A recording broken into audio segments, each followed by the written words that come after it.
कंवरिया हो, भोले बाबा जोगिया हो राम।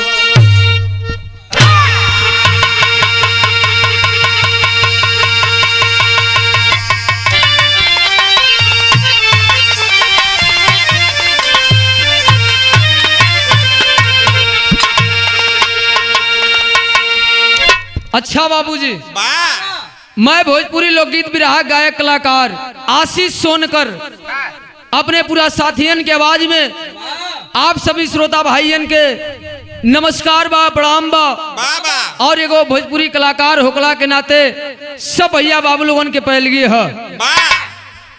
एक ऐसी बिरहा जिसकी आज अपना हिंदुस्तान ही नहीं पूरे विश्व में चर्चा है। सोशल मीडिया, यूट्यूब और गूगल के द्वारा देखने और सुनने को मिला। एक प्रेमी और प्रेमिका की कहानी सामने आई है, जिसको मेरे कवि जी ने बड़े खूबसूरत भाव में लिखा है। यहाँ 4 लाइन भूमिका है मास्टर।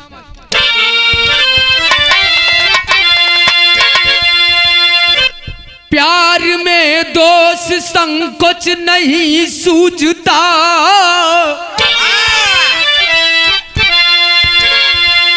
वक्त इसको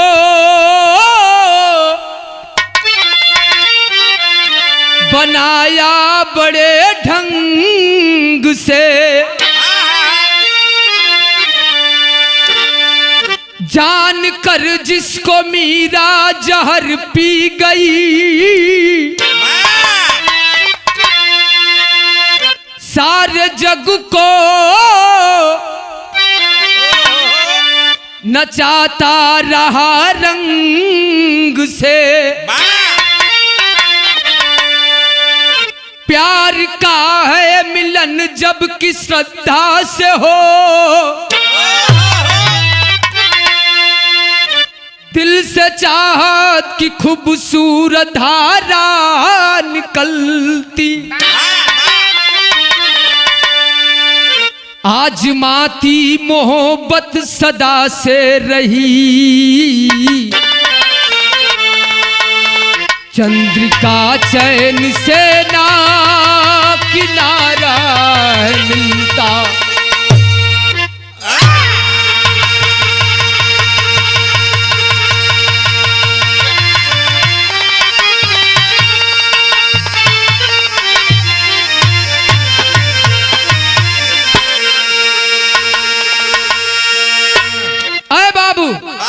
आजमाती मोहब्बत सदा से रही, चंद्रिका चैन से ना किनारा है मिलती। अरे बाबू, मोहब्बत में ना इंसान जात देखेला, ना इंसान का शकल सूरत देखेला। 2 दिलों का मिलन होता है जिसको प्यार कहा जाता है। यहाँ एक लाइन गजल है मास्टर।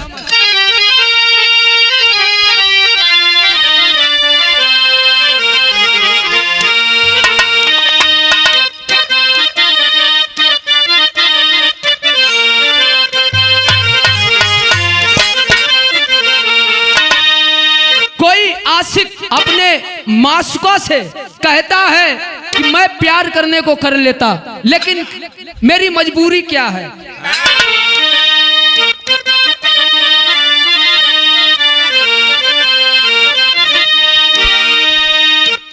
तुझे अपना साथी बनाने से पहले,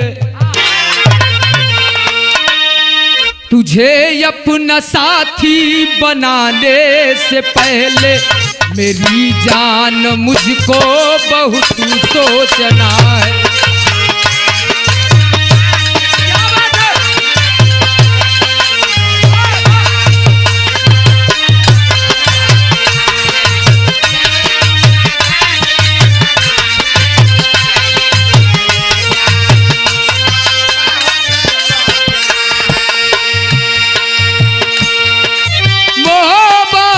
दुनिया बसाने से पहले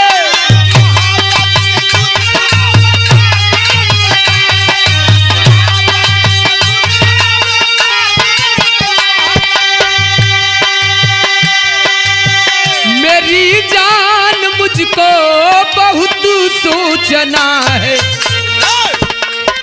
तुझे अपना साथी बनाने से पहले मेरी जान मुझको बहुत सोचना है।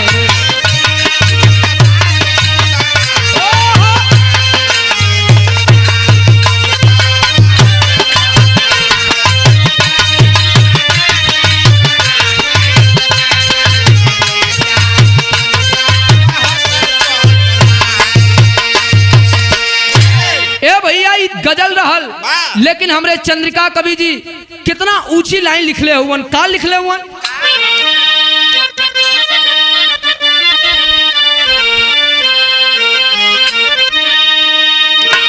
कोई भी यहाँ चीज पाने के खातिर, कोई भी यहाँ चीज पाने के खातिर तो उसके लिए कुछ तो खोना पड़ेगा।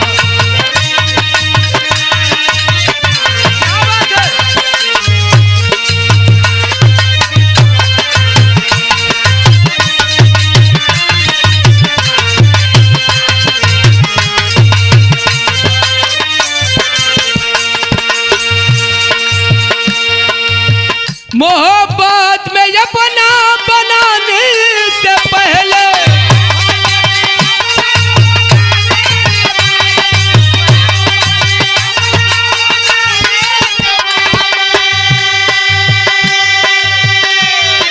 दीवानों को कुछ पल तो रोना पड़ेगा।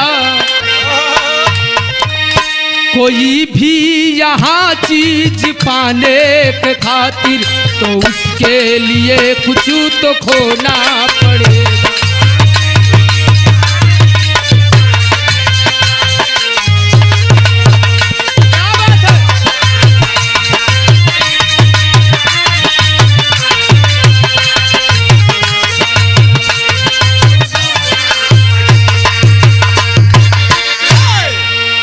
यही जैसे हमरे बिरहा की कहानी की शुरुआत हो गई।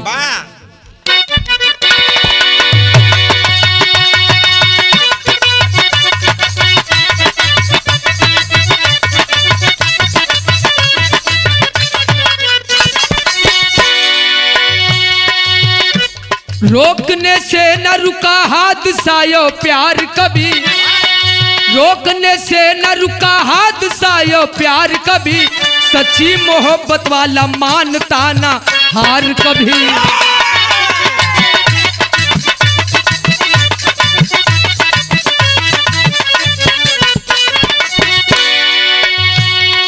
प्यार एहसास है जो साथ साथ बाधा है, प्यार एहसास है जो साथ साथ बाधा है, प्यार ही फातिमा है जानकी और राधा है।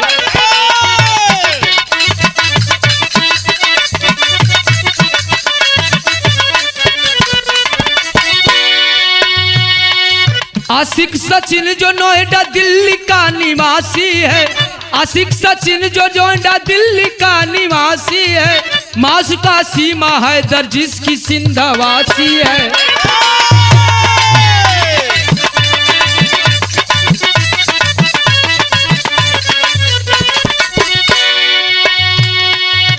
जान पहचान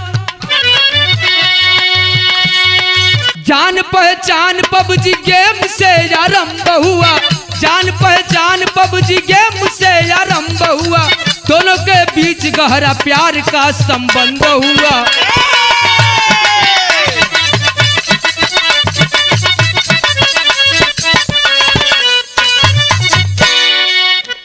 ए बाबू आप लोग कहानी के समझला, कहानी हिंदुस्तान और पाकिस्तान का है। चाहे आप लोग समझ ला पाकिस्तानी लैला और हिंदुस्तानी मजनू। पाकिस्तान की रहने वाली सीमा हैदर, जिसके पति का नाम बताया गया गुलाब हैदर। गुलाब हैदर पति का नाम था। गुलाब हैदर 2020 में चल गईलन सऊदिया कमाए। वही बीच ए बाबू हिंदुस्तान में 2020 में लॉकडाउन लग गई, कोरोना वायरस के चलते लॉकडाउन लग गई। लॉकडाउन में सब काम बंद है। वही समय एक गेम चलत रहल, जौने गेम का नाम रहल पबजी। जौने में लड़का कुल बड़ा अंड का बंड काम करे लगल। जहां चाहे पबजी गेम खेलत खेलत वही में व्हाट्सएप चैटिंग होखे लगल। ए बाबू, वही बीच में लॉकडाउन के पीरियड में पबजी गेम खेलने के दौरान हिंदुस्तानी लड़का सचिन मीणा से पाकिस्तान की रहने वाली लैला सीमा हैदर से मुलाकात हो जाती है। मुलाकात हो गई जब पबजी गेम के द्वारा, तब भइल का, ए बाबू यहाँ गीत बदल गई मास्टर।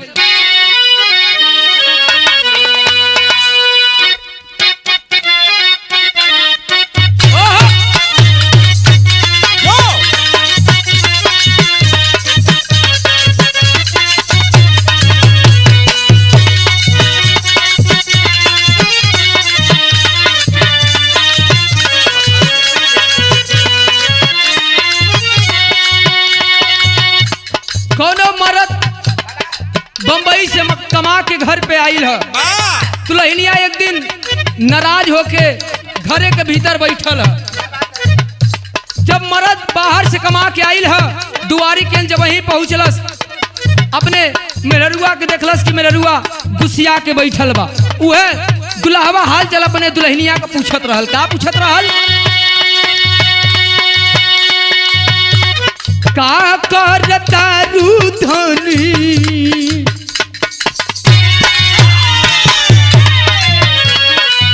का करता रूधनी, हमसे बतावना।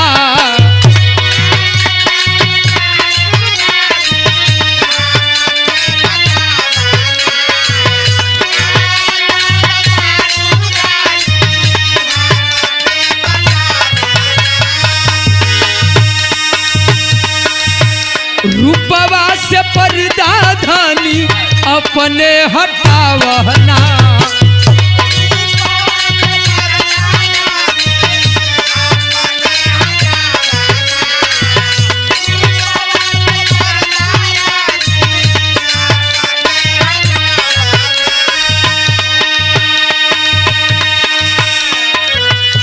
ए बाबू, हमरे गीत से बढ़िया बिरहा का भाव है। जब दोनों में प्यार हो गई, सचिन मीणा और सीमा हैदर में जब प्यार भइल है, तो प्यार इतना आगे बढ़ गई कि लोग एक दूसरे के बिना देखे बिना दोनों लोगन के चैन नहीं मिलत बा। ए बाबू, तो भाव है,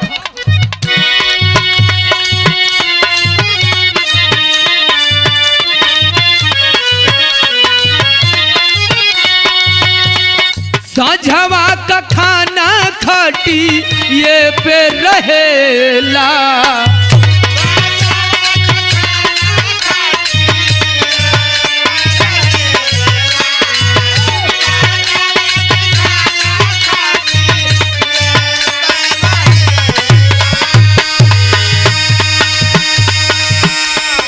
याद न मनवा फोन पे लागल रहेला।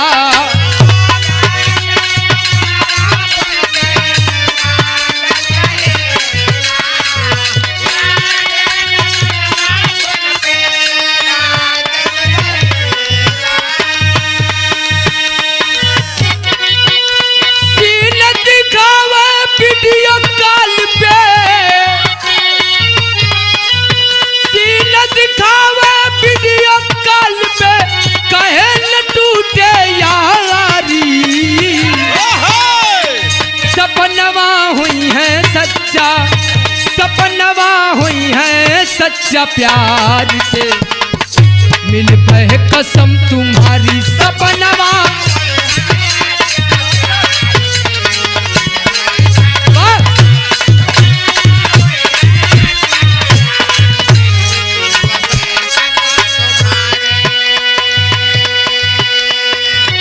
ए भैया, सचिन मीणा और सीमा हैदर फोन पे वीडियो कॉल पे उधर से सीमा हैदर अपन पाकिस्तान का सीन दिखावे, इधर से सचिन अपने हिंदुस्तान का सीन दिखावे।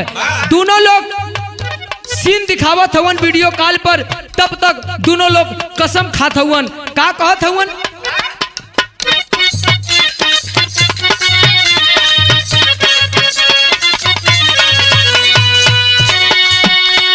खाके कसम आपस में कहे पीछे न हट बहरगी जाओ।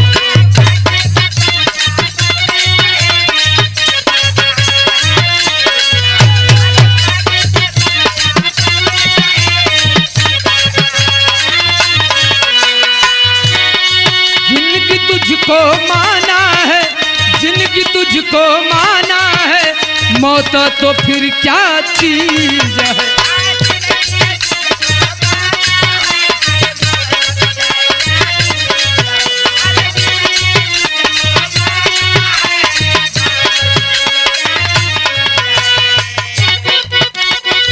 देश धर्म का मर्म भूल के, देश धर्म का मर्म भूल के आगे करे तैयारी। सपनवा हुई है सच्चा, सपनवा हुई है सच्चा प्यार के, दिल बह कसम तुम्हारी सपनवा। क्या बात है?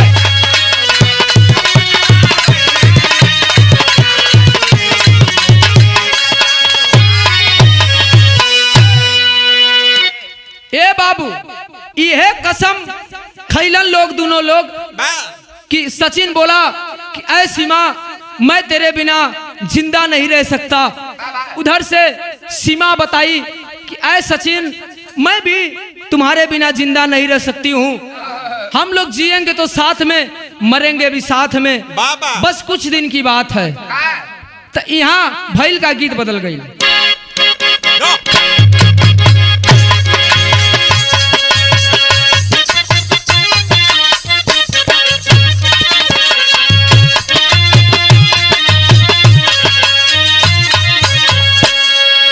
बारे अपने गांव देहात माटी का गीत। माइये बहन से उठल और माइये बहन में खत्म हो गई। माई बहन गीत के गावत रहल। कैसे गावत रहल?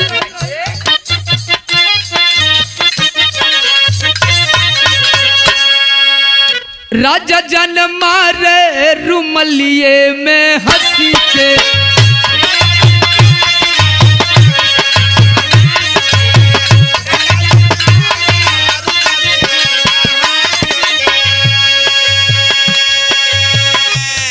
ए भैया ई तक गीत रहल। लेकिन सीमा हैदर और सचिन आपस में बात कैलन कि आखिर कार सीमा ई व्हाट्सएप चैटिंग से और फोन से कब तक बातचीत होई। मिले का बड़ा मन करत था। सीमा आ जाई तू हिंदुस्तान में। तो सचिन सीमा के रास्ता बतावत था आवे का हिंदुस्तान में। कैसे बतावत था?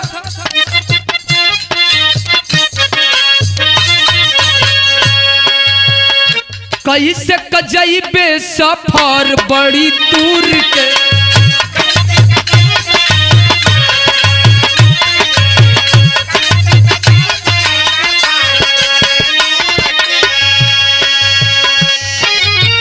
घरवा दुआर गहना पे चलिन कोई दूर के, घरवा दुआर गहना पे चली कोई दूर के, कैसे कजइबे सफर बड़ी दूर के।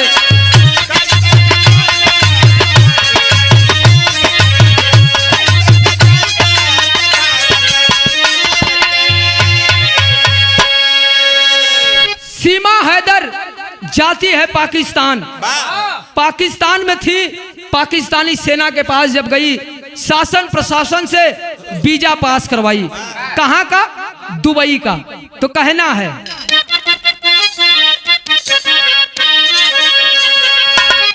भारतीय वीजा का दरख्वास्त कैली, पाकिस्तानी शासन से राहत ना पवाली।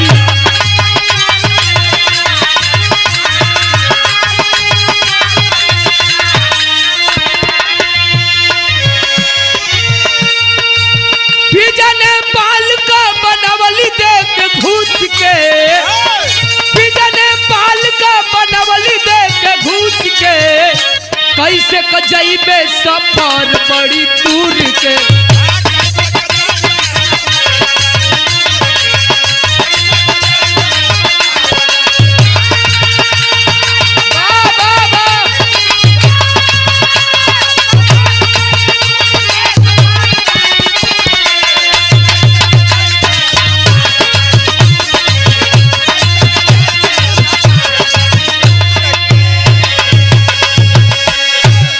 सीमा हैदर वीजा बनवा करके दुबई गई।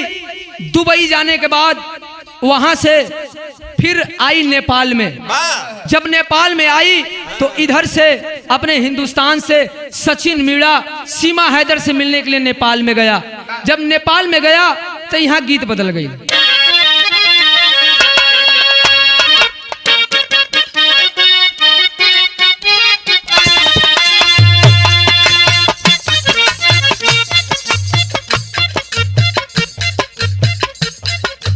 ई गीत में कौनो दुल्ही का परेशानी है। कौन परेशानी बा भैया? दुल्ही नई नई है, अपने ससुरे से नैहर में गई है तो अपने सखी सहेलियन से अपने दुख का कारण बतावत है। का बतावत है?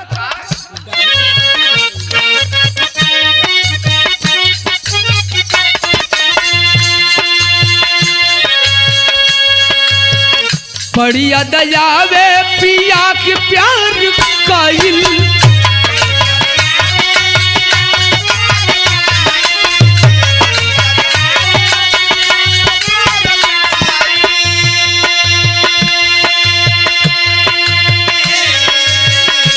रतिया त रतिया पहाड़ दिन भइल।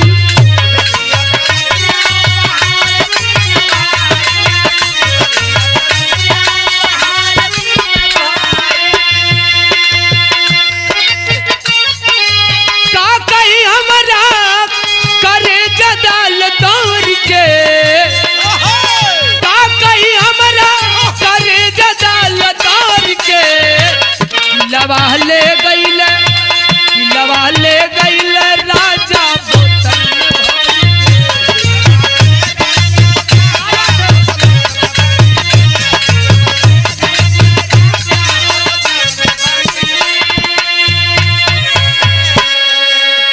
ये तो गीत है। लेकिन जब सीमा हैदर और सचिन मीणा में मुलाकात भइल है नेपाल में तो भाव है।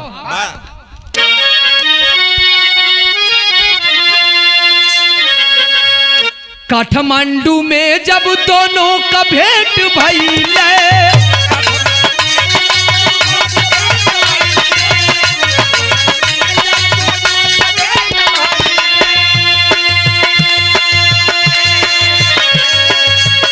लुटल फुलवरिया में बसंत खिली गईले।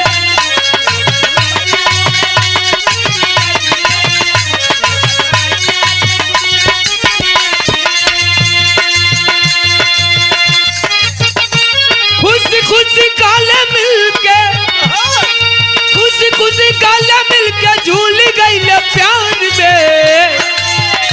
खुशी खुशी गाले मिलके झूल गईले प्यार में।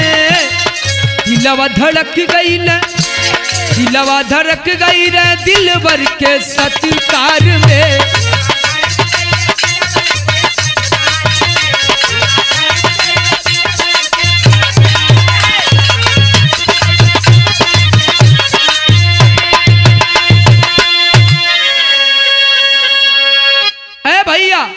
नेपाल में काठमांडू में दोनों लोग का भेड़ भइल है। तो काठमांडू में कौन जगह पे सीमा और हैदर का मुलाकात भइल है?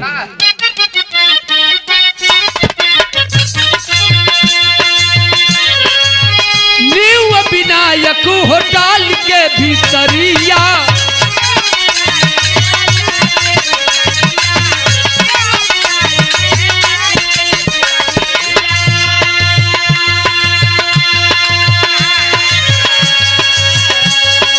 हैदर सचिन संग घूमली भवरिया।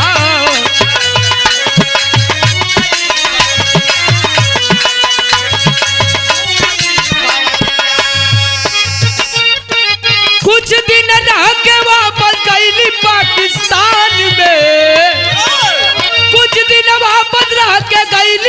पाकिस्तान में दिलवा धड़क गईले दिलवर के सत्कार में।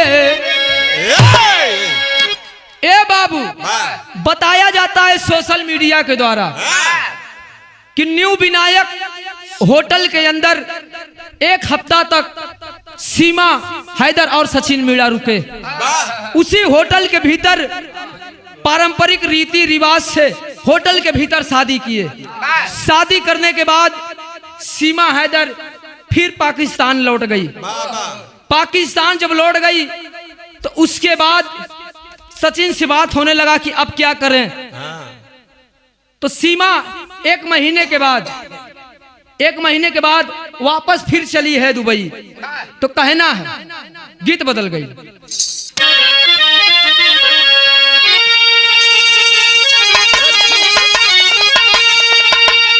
और ये गीत हमरे स्वर्गीय रामदेव गुरु का फेवरेट गीत है।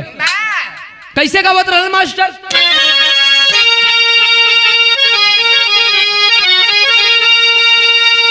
अरे झुलनिया कहे गुजवा टूटल ये राजा, जमनिया से गड़िया छूटल हो राजा।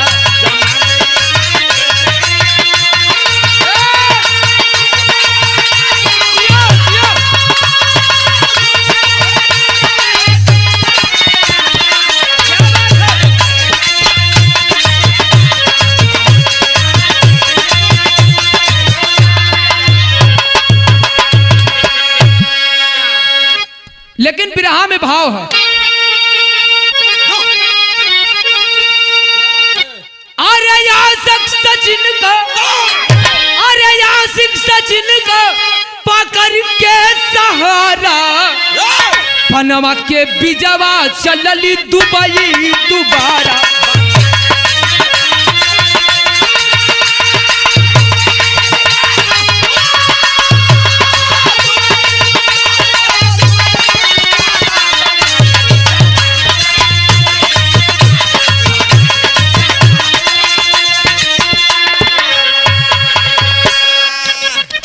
काठमांडू पोखरा बस अड्डा पे अली, रोडवेज गाड़ी नो ये डाका दहीली।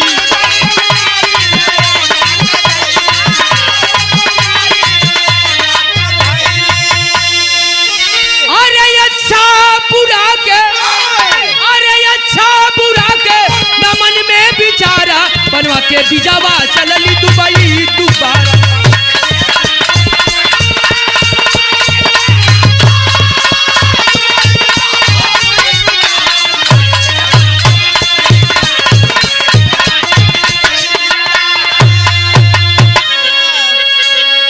ए बाबू, सीमा हैदर दोबारा पाकिस्तान से दुबई गई वीजा बनवा करके।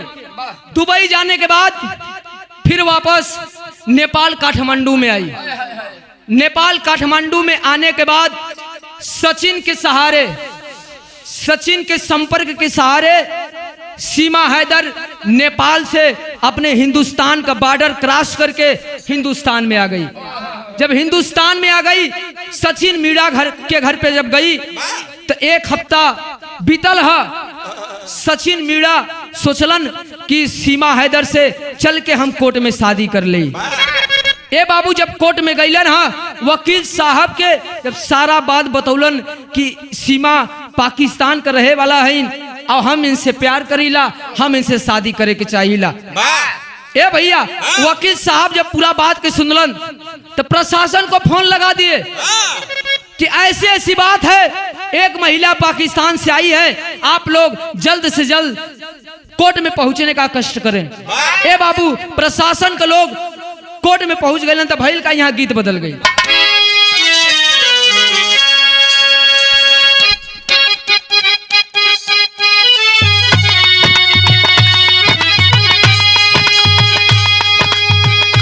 कोनो नौजवान लड़का कोनो खूबसूरत लड़की के चलत हुआ रास्ता पे देख ले है, उसे कमेंट कैले है लड़का।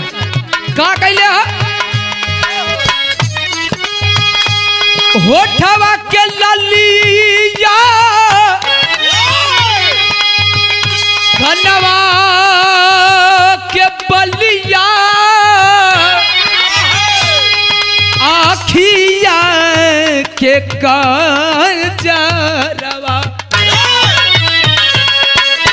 होठवा के लालिया कनवा के बलिया आखिया के काजरवा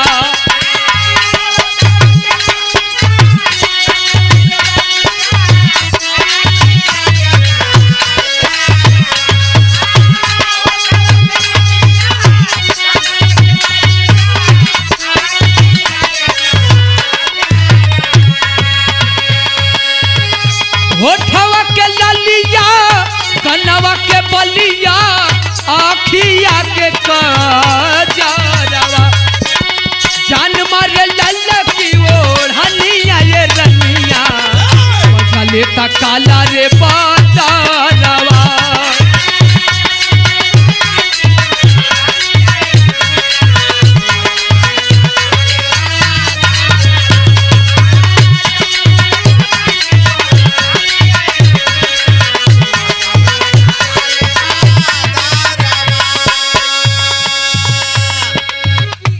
गीत था।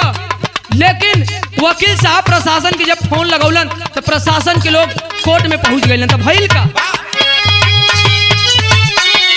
पहले वकील साहब प्रशासन के फोनवा थानवा में मचल खलबलिया अरे कैले वकील साहब प्रशासन के फोनवा थानवा में मचल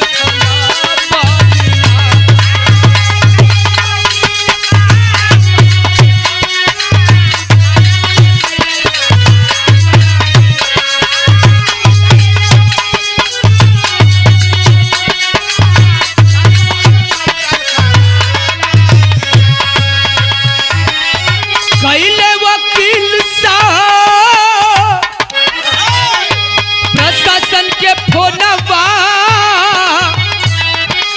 थानवा में मचल खलबलिया कैले वकील साहब प्रशासन के फोनवा थानवा में मचल खलबलिया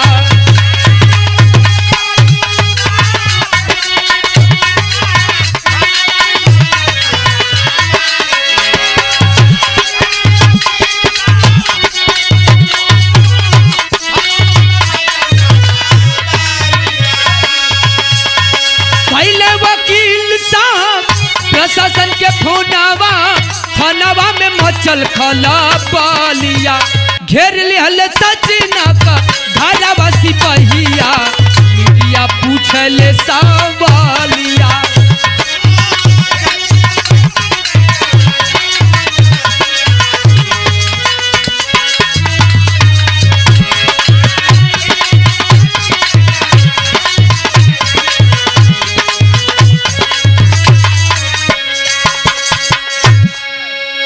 भैया जब प्रशासन के लोग पहुंचलन है कोर्ट में तब तक सारे मीडिया के लोग कोर्ट में पहुंच गए। जब सारे मीडिया के लोग ने पहुंच गया कोर्ट में सारे तरफ पूरे हिंदुस्तान में पूरे विश्व में चर्चा फैल गई है कि एक पाकिस्तानी महिला हिंदुस्तानी लड़के से प्यार करके हिंदुस्तान में चली आई है। आखिर ये वाकई में प्यार करके आई है, इसका मकसद कुछ और है।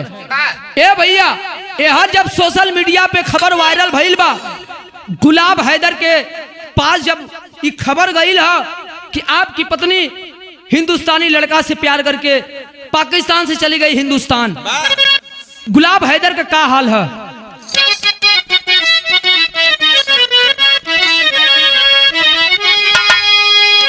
अरे सोशल मीडिया पे वायरल भइल बा खबरिया, सऊदी में गुलाब हैदर के भइल बा फिकरिया।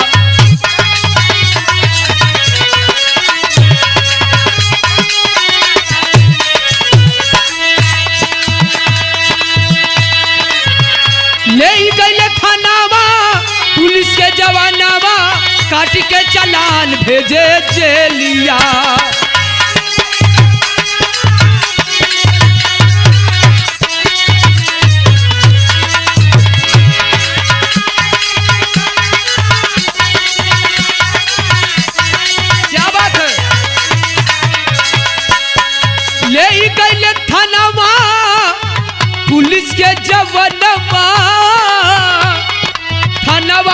हिमाचल खलंग पालिया लेके जमानत सचिन सीमा घर अइले मीडिया पूछले सवालिया।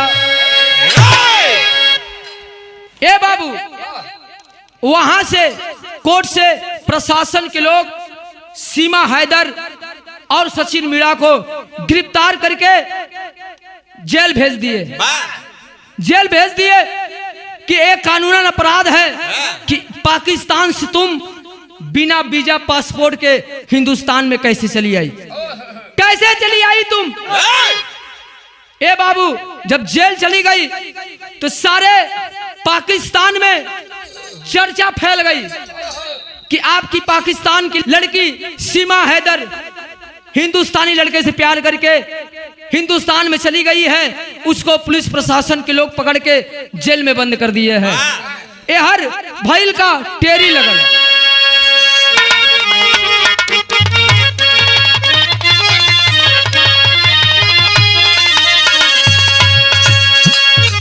तैला नवा डाकू राड़ो कर दिया। अरे ये नवा डाकू राड़ो तैला नवा डाकू राड़ू कर दिया। अरे ये नवा डाकू राड़ो हो ये नवा डाकू राड़ो कर दिया। सीमा जल्द न वापस आई अगर वतनवा अरे वतन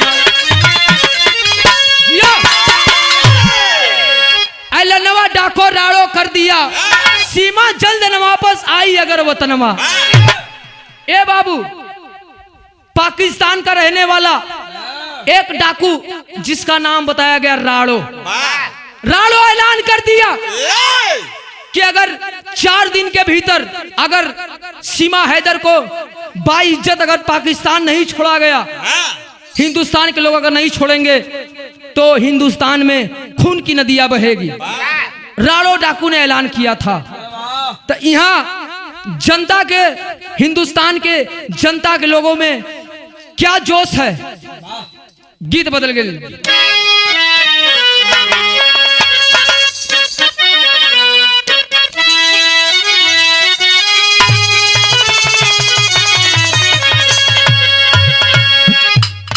कौनो भक्त का फरियाद है अपने भगवान से।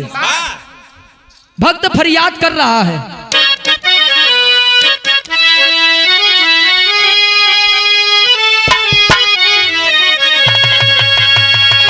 प्रभु आप बसे वृंदावन में, प्रभु आप बसे वृंदावन में, मेरी उम्र गुजरी कई गोकुल में।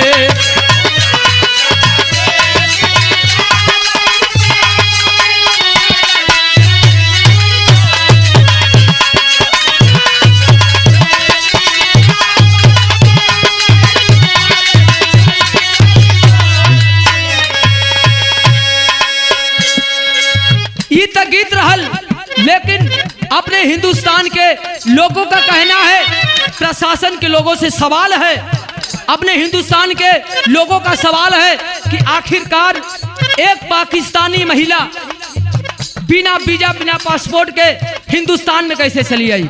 लोगों का कहना है।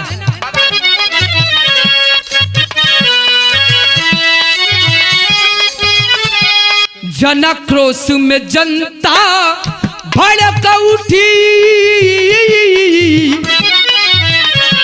जनक्रोश में जनता भड़क उठी, कैसे सीमा पार किया।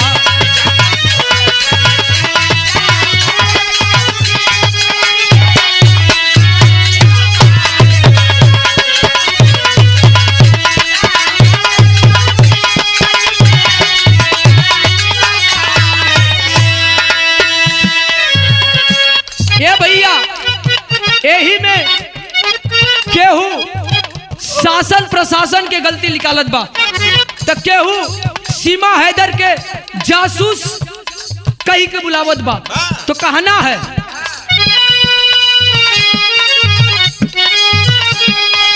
केहू शासन के धिक्कारत बा,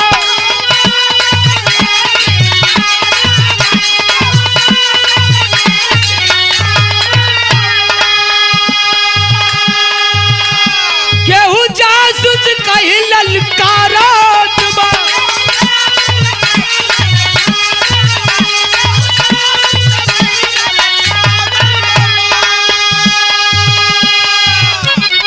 इंटरव्यू पे मीडिया हजार जुटी, इंटरव्यू पे मीडिया हजार जुटी, कैसे सीमा सीमा पार किया। जिया जिया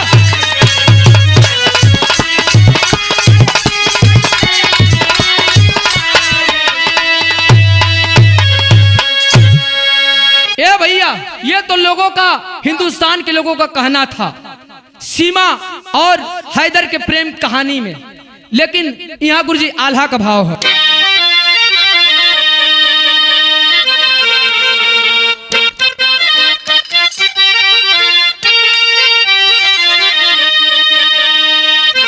तहाए राम घटना से भारत अरे घटना से भारत पाकिस्तान सख्त भइला ये भैया। देशवा में दोनों और तनाव बढ़ल बा, उमे निषाद रोए पीट पीट छतिया भैया। केहू हमारे बचवा के देव छोड़वा। ये बाबू ये हर सीमा और हैदर के कहानी होखला से, ये प्रेम कहानी भैला से पाकिस्तान में गोरखपुर का रहने वाला उमेश निषाद, उमेश निषाद उनकर धंधा का रहल मछली मारे का धंधा रहल। ए बाबू मछली मारे का धंधा रहल। उमेश निषाद के बेटवा का नाम बबलू निषाद बतावल गई। ए बाबू वही समय पाकिस्तान के जेल में बंद रहलन, छूटे वाला रहलन। पाकिस्तान सरकार छोड़ने का एक डेट तैयार किया था, दिनांक तैयार किया था कि इस डेट को हम हिंदुस्तानी कैदियों को अपने पाकिस्तान से रिहा करेंगे। लेकिन इस सब भइला के बाद पाकिस्तान साफ इनकार कर दिया कि मैं जितने कैदी थे हिंदुस्तान के मैं नहीं छोड़ूंगा। ए बाबू ये बतिया सुन के अपने हिंदुस्तान के गोरखपुर का रहे वाला उमेश निषाद का परिवार रोवत था। माई रो के एक बात कहत था। का कहत था?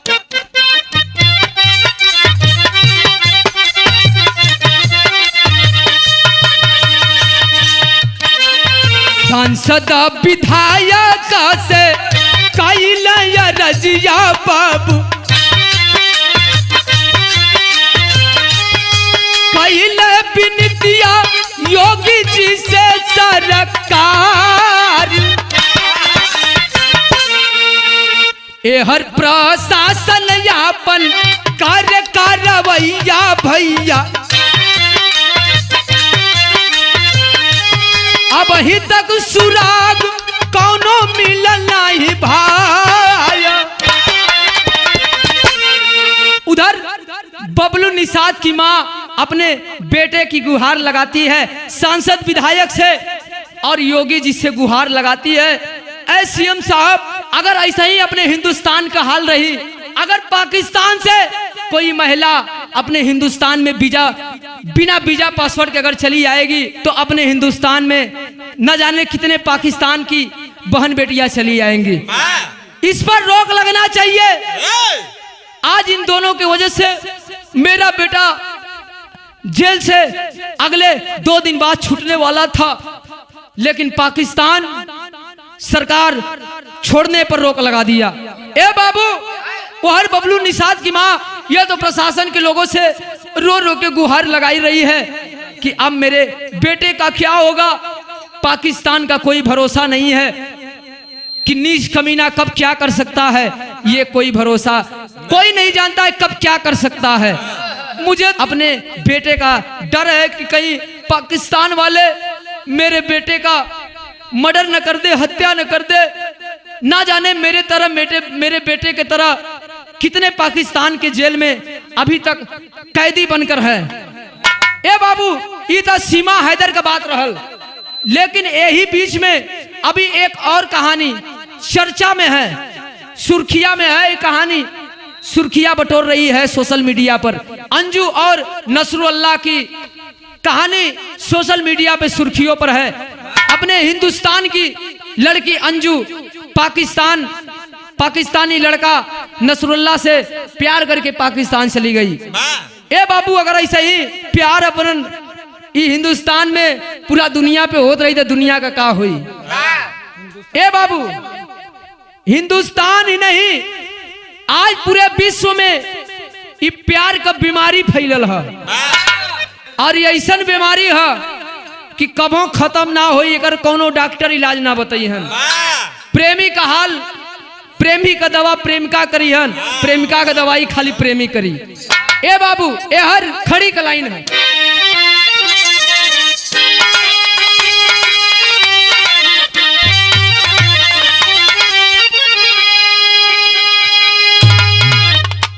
ए भैया, सीमा और हैदर को लेकर के हिंदुस्तान के मीडिया के लोगों का, प्रशासन के लोगों का, जनता जनार्दन का क्या सोच है।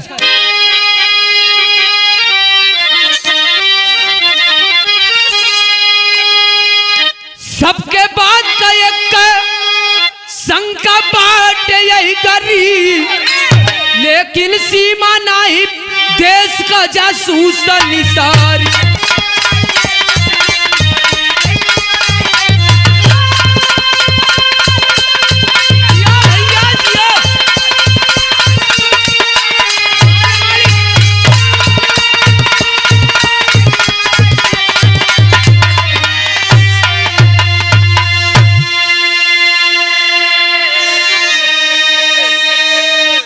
ए बाबू, इस कहानी को जांच पड़ताल करने के लिए स्पेशल ऑफिसर की टीम, एटीएस पुलिस की टीम मामला की छानबीन करने में जुट गई है। तो हुआ का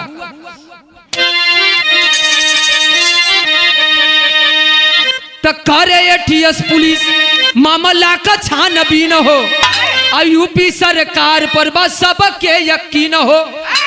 ए बाबू, सारे हिंदुस्तान के लोगों का यही सोच है, अपने यूपी के शासन प्रशासन पे भरोसा है कि ये जल्द से जल्द मामले की सही छानबीन होगी।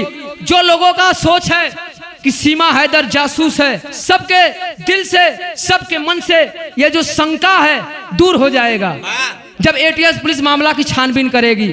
ए बाबू, आखिरकार एटीएस पुलिस मामला की जब छानबीन करती है तो पता चलता है कि सीमा हैदर जासूस नहीं है, सच्ची प्रेमिका है। अपने प्रेमी के लिए अपना हिंदुस्तान, अपने बच्चों को लेकर के हिंदुस्तान चली आई पाकिस्तान छोड़ करके। ये सच्ची प्रेमी है, सच्ची प्रेमी और प्रेमिका की कहानी रही कि प्यार में लोग अपना एक मुल्क छोड़ करके दूसरे मुल्क में चली गई। ये बड़े गर्व की बात है। ये हर फिल्मी दुनिया के लोग सीमा और हैदर के ऊपर, सीमा हैदर और सचिन के ऊपर फिल्म बनाने जा रहे हैं। यही बिरहा के सच्चाई थी, कहना है। अरे सच्चाई समन्वया करके उतरी, लेकिन सीमा नहीं देश का जासूस नितरी।